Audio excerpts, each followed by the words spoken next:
લીંબાયત police સ્ટેશનમાં PI Shri DD Chauhan અને એમની જે ટીમ છે જેમાં હેડ કોન્સ્ટેબલ છે વિક્રમભાઈ ગોવિંદભાઈ અને હેડ કોન્સ્ટેબલ છે અનિરુદ્ધસિંહ પ્રહલાદભાઈ, એ બંનેને બાતમી મળી હતી કે નીલગિરી સર્કલથી લઈ અને મીઠી ખાડી બાજુ જે આવતો રસ્તો છે ત્યાં બે વ્યક્તિ બાઇક ઉપર આવી રહ્યા છે અને જેનું નામ છે મોઇન સુલતાન શેખ, જેની ઉંમર 28 વર્ષ છે. બીજો છે એની સાથેનો સોએબ શેખ, ગલી નંબર 5 આઝાદ ચોક મીઠી ખાડી, બંનેના તેના જ રહેવાસી છે, જેની ઉંમર 22 વર્ષ છે. આ બંને જે બાઇક લઈને આવે છે એ ચોરીનું બાઇક છે એવી હકીકત મળતા ટીમે આખું એને વેરીફાઈ કર્યું. ઇગુસ્કોસમાં વેરીફાઈ કરતાં ખબર પડી કે જે આખું વ્હીકલ છે એની જે ડિટેલ છે એ ડિટેલ નાખતા ખબર પડી કે એ લીંબાયત સલાબતપુરા પોલીસ સ્ટેશનનું છે અને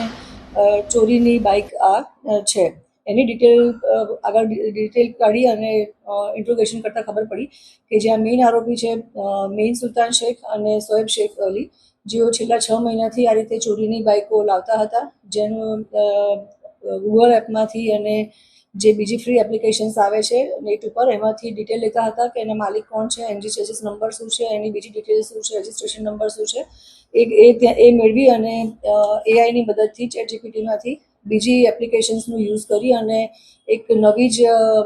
આરસી બુક બનાવતા હતા, જેમાં નવા જ એના માલિકનું નામ, રજિસ્ટ્રેશન નંબર, એનજીસ નંબર બધું નાખી અને ફ્રોડ ડોક્યુમેન્ટ ઊભું કરી, નવી આરસી બુક ઊભું કરી અને આ રીતે એ લોકોએ ગુનો આચર્યો છે. જેમાં જેટલું અમારું ઇન્ટ્રોગેશન થયું છે એમાં અમારી પાસે 11 જેટલી બાઇકો અમે લોકોએ રિકવર કરી છે, જેમાં લીંબાયત પોલીસ સ્ટેશનના 3 બાઇક એ લોકોએ ચોરી કર્યા છે, ગોડાદરાના 4 બાઇક ચોરી કર્યા છે, સારોલીના 3 છે, પુણા પોલીસ સ્ટેશનનો 1 છે અને ઉધનાના એક બાઇક ચોરી કરી છે. એમ કરીને છેલ્લા 6 મહિનામાં એ લોકોએ 11 બાઇક ચોરી કરી છે. ચોરી કરી આ રીતે એઆઈ જનરેટેડ એપ્સનો ઉપયોગ કરી અને ખોટી આરસી બુક બનાવી અને બીજા વ્યક્તિને વેચી દેવી અથવા તો ગીરો આપવી 25 થી 30 હજાર રૂપિયામાં, અને ફરી પાછું ક્યારેય ગીરો આપેલી બાઇક છે એને ક્યારેય લેવા ન જવી, એ રીતની અમો આચરી અને આશરે 11 જેવા બાઇકની ચોરી અત્યારે લીંબાયત પોલીસ સ્ટેશનમાં અમે લોકો ડિટેક્ટ કરી છે અને બંને આરોપીને અમે એરેસ્ટ કર્યા છે. ઉંમર 22 અને 28 છે, જેઓનું ગુનાહિત ઇતિહાસ અત્યારે અમારી પાસે હજી ચેક કરતાં કોઈ મળી આવ્યું નથી, પરંતુ હજી અમારું ઇન્ટ્રોગેશન અને ઇન્વેસ્ટિગેશન ચાલુ છે કે અગાઉ એ લોકોએ આ પ્રકારના કોઈ ગુના આચર્યા છે કે નહીં.